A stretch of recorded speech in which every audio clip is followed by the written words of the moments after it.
Hey guys, good morning.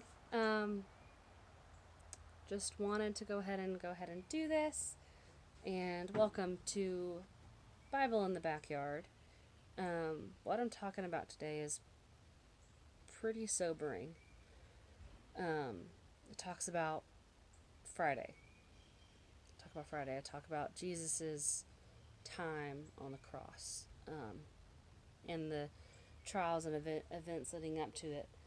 Um, but we're gonna start. We're gonna go ahead and start, and we're gonna start in Matthew. Now, Matthew is the first book of the New Testament. It is the first gospel, and we're going to start in chapter 26, and we're going to start in verse 36. Then cometh Jesus with them to the place called Gethsemane, and saith unto the disciples, Sit ye here while I go and pray yonder. And he took with him Peter and the two sons of Zebedee, and began to be sorrowful and very heavy. And he saith unto him, My soul is exceedingly sorrowful, even unto death. Tarry ye here and watch with me. And he went a little further, and fell on his face, and prayed, saying, O my Father, if it be possible, let this cup pass from me. Nevertheless, not as I will, but thou wilt.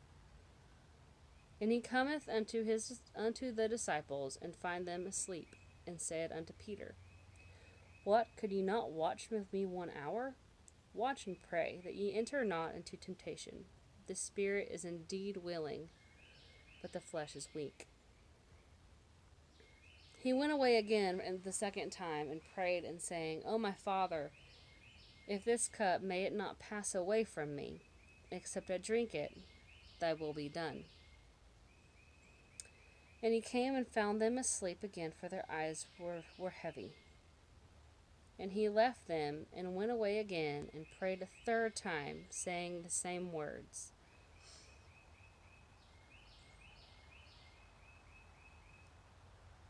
And in Luke chapter 22, verse 44, we are given a look at how earnestly and how passionately he did pray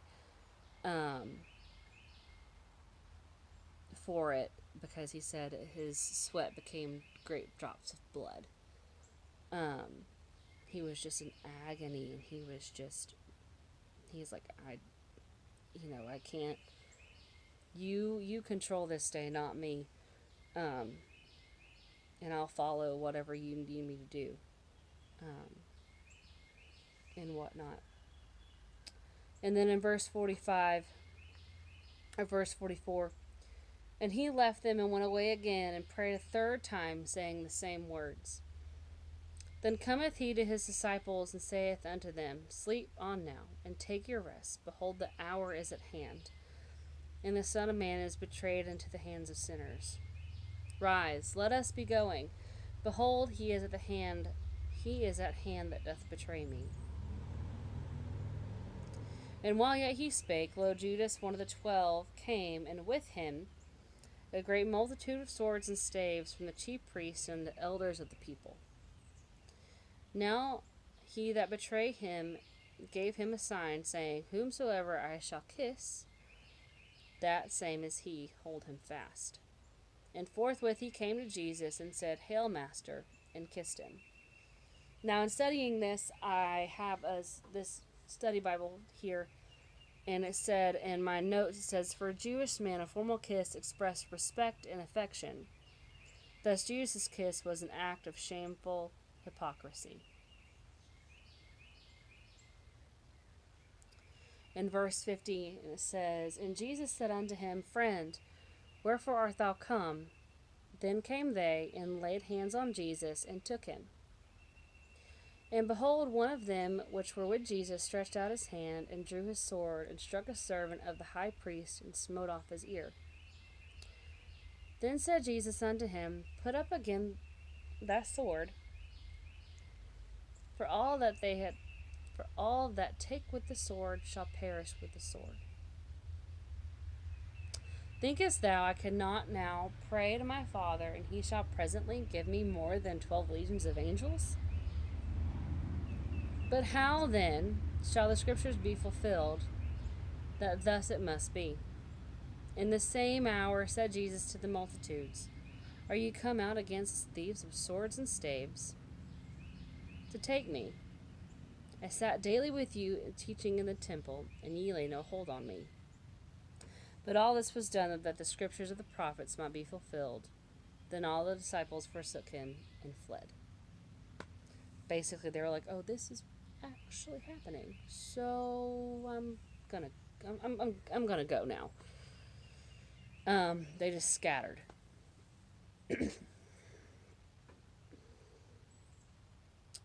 In verse 57, it says, They that had laid hold on Jesus led him away to Caiaphas the high priest, where the scribes and the elders were assembled. So they were ready. They were ready to do this in the middle of the night. They were ready to go ahead and get this going so they can get the end result that they want. But Peter followed him afar off unto the high priest's palace, and went in, and sat with the servants to see the end. Now the chief priests and the elders and all the council sought false witnesses against Jesus to put him to death, but found none. Yea, though many false witnesses came, yet found they none. At last came 2 false witnesses, and said, This fellow said, I am able to destroy the temple of God and build it in 3 days. And the high priest arose and said unto him, Answerest thou nothing? What is it which these witnesses against thee? But Jesus held his peace. And the high priest answered and said unto him, I adjure thee by the living God that thou tell us whether thou be Christ, the Son of God. And Jesus saith unto him, Thou hast said.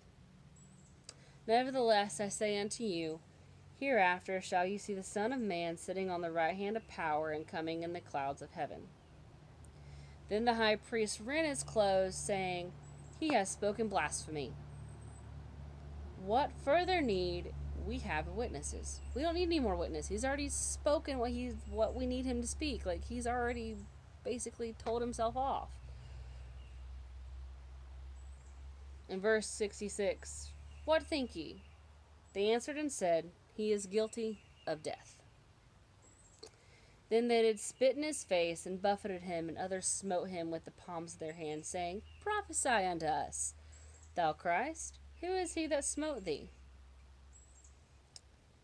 I know last video I talked about Jesus is Peter's denial of his claiming to know Jesus, him being friends with Jesus and whatnot, from 69 until 75 in the chapter 26 of Matthew. It talks about that. And I can briefly go over it. He said, Jesus said unto Peter that you're going to deny me 3 times. And Peter says, no, I'm not. I'm going to be with you to the end. I'm going to do this. I'm going to stand with you to the end. And by the time the trials are over, and by the time he is put in front of Pilate and put in front of the crowd, Peter's denied him 3 times, and the cock crows. And then Peter goes out and weeps bitterly. So we're going to skip to chapter 27. We didn't skip very far, but we're going to skip to chapter 27.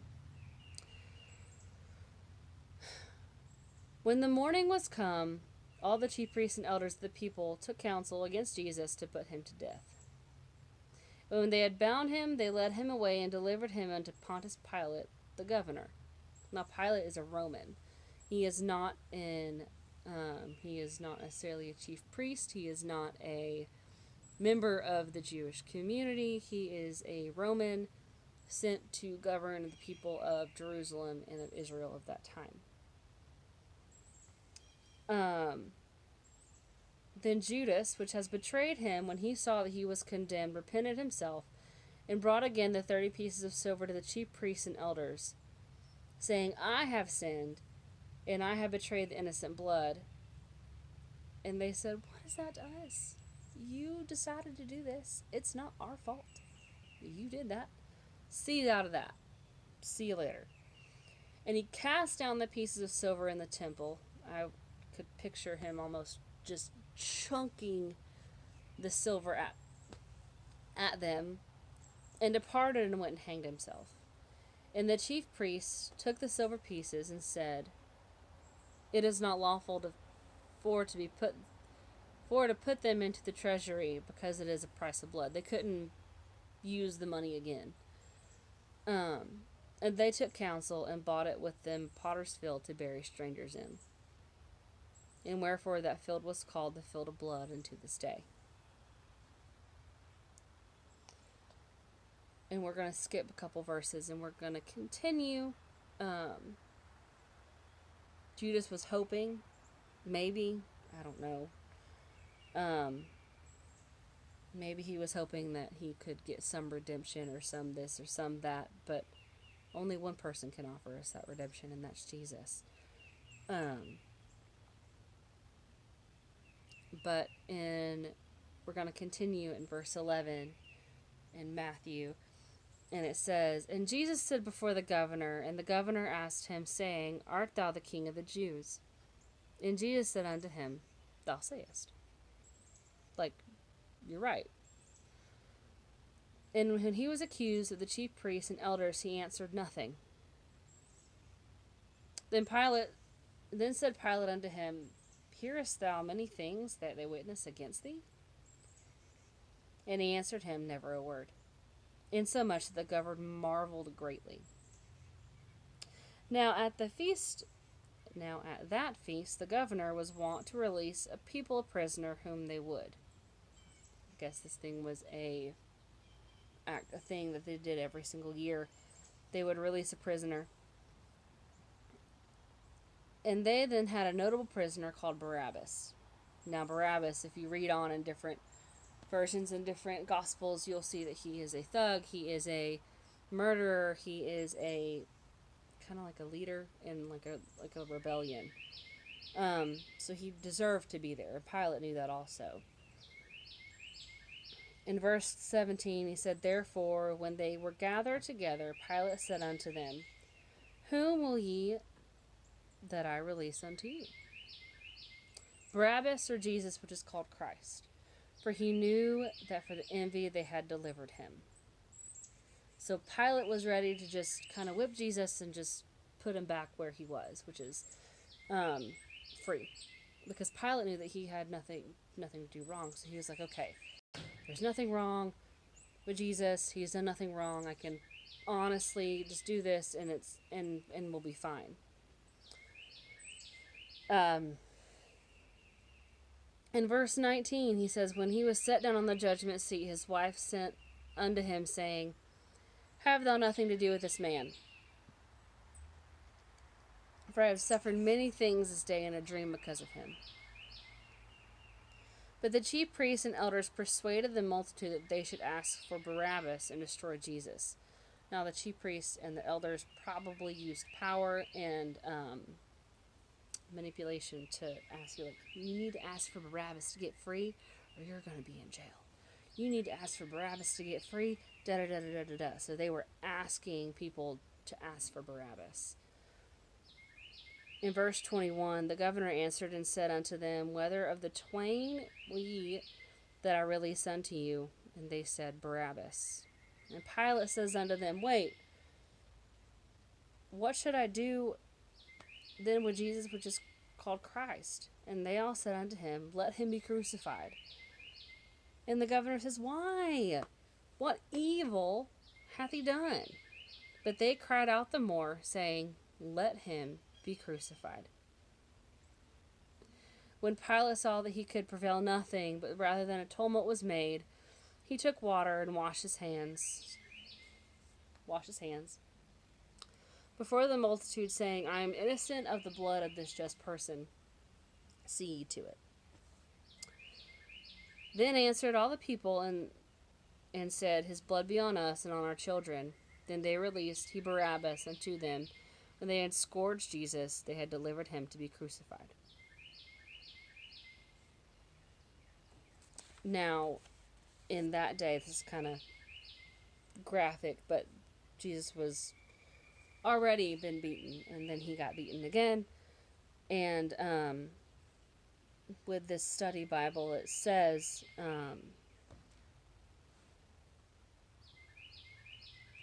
there used to be a limit in the Jewish community where the chief priests and the elders, they only had a certain amount of blows to beat someone with, or to flog someone with. However, Pilate was a Roman, and so no limit was imposed on any of those floggings or beatings. So there's that.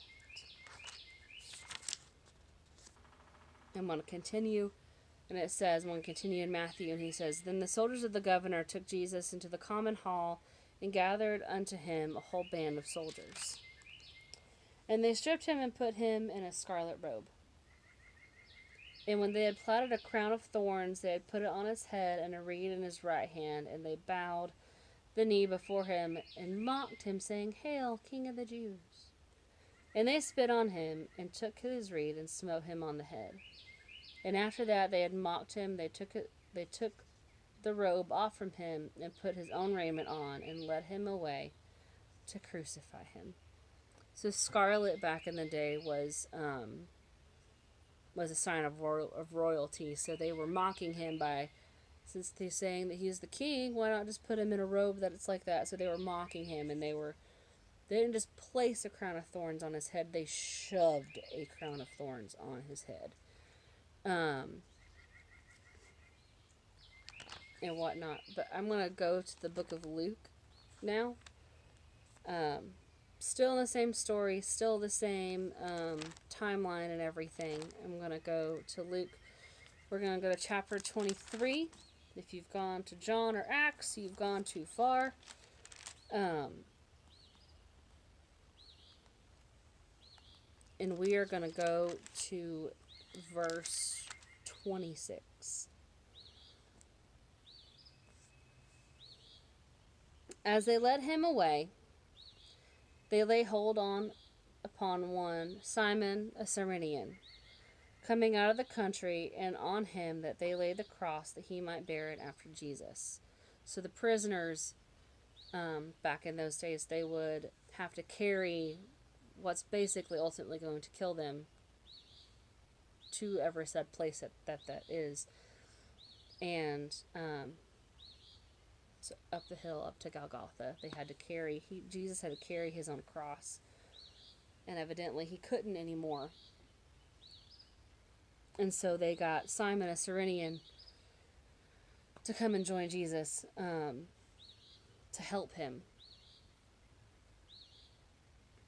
And there followed him a great company of people and women, which also bewailed and lamented him. I'm going to skip a couple of verses, and I'm going to go down to verse 32. And we're still in the same chapter. We're in Luke chapter 23. We're down now at the 32nd verse. There were also 2 other malefactors led with him to be put to death. And when they were come to the place which is called Calvary, where they crucified him, the other malefactors, one on the right hand and the other on the left. So Jesus was in the middle. Then said Jesus, Father, forgive them, for they know not what they do. And they parted his raiments in lots. And the people stood beholding, and the rulers also with them derided him, saying, He saved others, let him save himself, if he be the Christ, the chosen of God. And the soldiers mocked him, coming to him and offering him vinegar. Now, if you've ever smelled vinegar, been around vinegar, used it in any sort of way, the thing's disgusting. And saying, If thou be the King of the Jews, save thyself.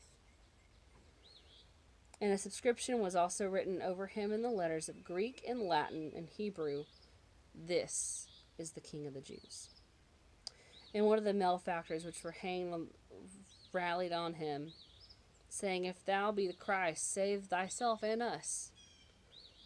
They wanted proof. They wanted to be, hey, you're Jesus. You can save yourself, can't you? Get down. In verse 40, but the other answering rebuked him, saying, Don't you fear God? Kind of paraphrasing. Don't you fear God? We're all up here. We're all being crucified. We're all in the same boat. We're all going to die. Don't you fear him? And he also says, we indeed justly, for we receive the due reward for our deeds. We know that we are supposed to be up here. But this man has done nothing wrong. He's done nothing amiss. And he said unto Jesus, Lord, remember me when thou comest into thy kingdom. And Jesus said unto him, Verily I say unto thee, today shalt thou be with me in paradise. So even on this guy's, whether he's on the right or the left, this guy was like, you've done nothing wrong. I know I have. Can you just please remember me whenever we pass away? And Jesus like, yeah, I will.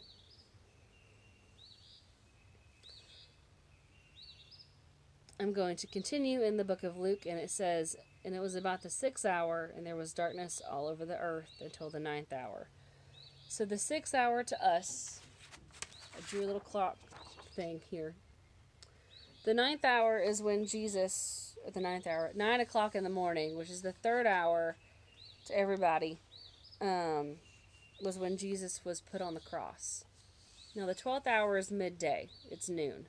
Should be the brightest part of the day. Sun shining, whatnot. Suddenly this darkness comes over, and I believe it was darkness. How I interpret it was darkness that you couldn't even see your own hand in front of your face. It was that dark. Nobody could see anything. So from midday, from noon, the sun's out. It's not noon yet, but it will be. From noon until 3 o'clock in the afternoon, this 6th hour, until the 9th hour, because the day starts and the evening start here at sunrise and sunset. So around 6 o'clock in the morning. So the 9th hour, Jesus passes away.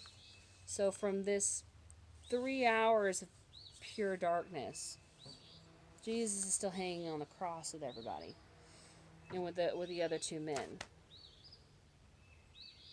In verse 44, and it was about the 6th hour, and there was darkness all over the earth until the 9th hour. So midday to 3 o'clock as we know it. And the sun was darkened, and the veil of the temple was rent in the midst. Now the veil is something that keeps the only the holiest people can go back and talk to God. It divides, it puts this barrier between, you can't talk to him, we can go talk to him. You have to talk to us so we can go sacrifice, and we can go basically repent for you and everything else. This veil of the temple was written in the mist. It was basically saying, no, everybody can come talk to me. Everybody can come talk to God, not just the holiest of holies and whatnot. No, we all can have that relationship with him, that deep relationship that you can come straight to me. You don't have to sacrifice everything. You don't have to do this, and you don't have to do that. You don't have to talk to somebody else and then they come talk to me. You can come straight to me. And when Jesus had cried, in verse 46, with a loud voice, he said, Father, into thine hands I commend my spirit.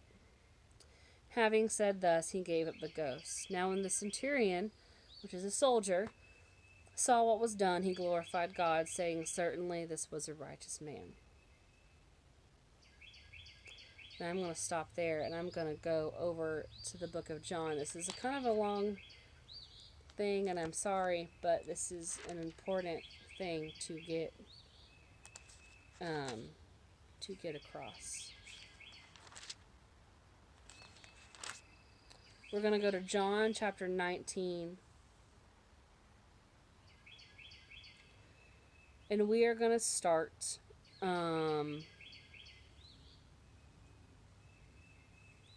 at verse 25. And it says, Now therefore stood by the cross Jesus' mother and his mother's sister, Mary the wife of Cleophas, and Mary Magdalene. When Jesus therefore saw his mother and the disciple standing by, whom he loved, he said unto his mother, Woman, behold thy son. Then he saith to his disciple, Behold thy mother. And from that hour the disciple took her into his own home. In verse 28, in the 19th chapter of the book of John, it says, After this, Jesus, knowing that all things were now accomplished, that the scriptures might be fulfilled, saith, I thirst. Now remember how disgusting vinegar is, just for a second. Now there was a vessel full of vinegar, and they filled a sponge with vinegar and put it on a hyssop, put it on like a long pole, and put it to his mouth. No, I don't want to drink that. I don't think anybody wants to do that. That's just, no. But that's what they were given to drink. When Jesus therefore had received the vinegar, he said, It is finished, and he bowed his head and gave it up the ghost. And Jesus therefore, because of preparation that the body should not remain on the crosses on the Sabbath day, for the Sabbath day was a high day, besought Pilate that the legs might be broken and they might be taken away.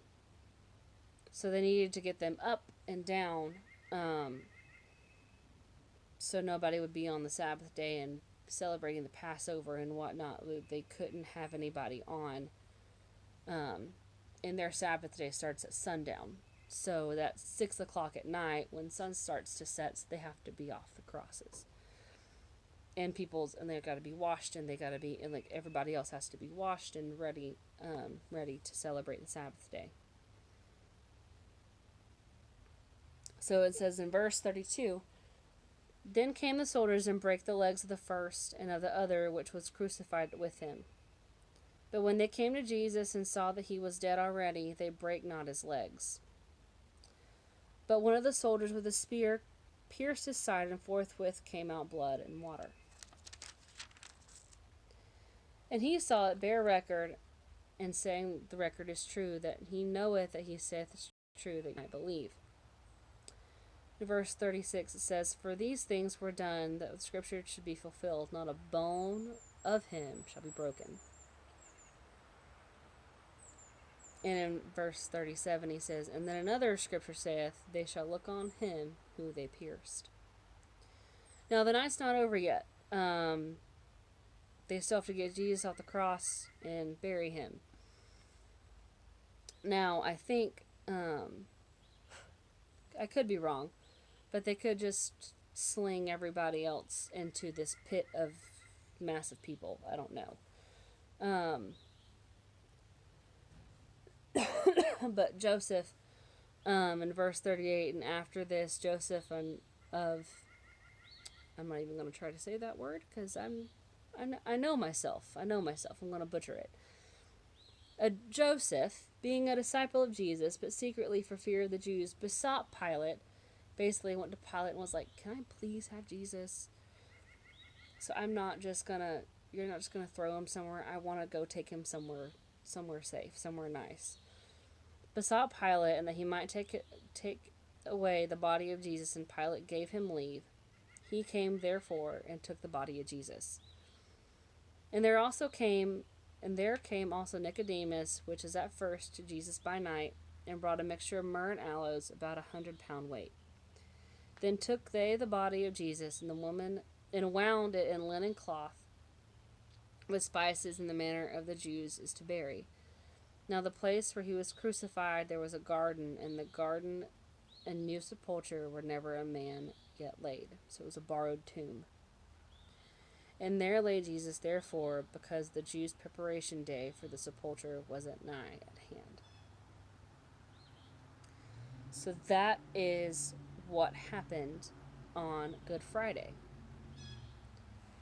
That's what happened Thursday evening into Friday morning, Friday night. My next video will be what happens after the cross, what happens after Jesus is buried. But this is a lot of stuff, and it's a lot to bear, and I know it's heavy, and this is a long video. So I apologize for the length of this video, but it is very, very, very important. And yeah, bear with me, read along with me. Have a good Sunday. Have a good rest of your week.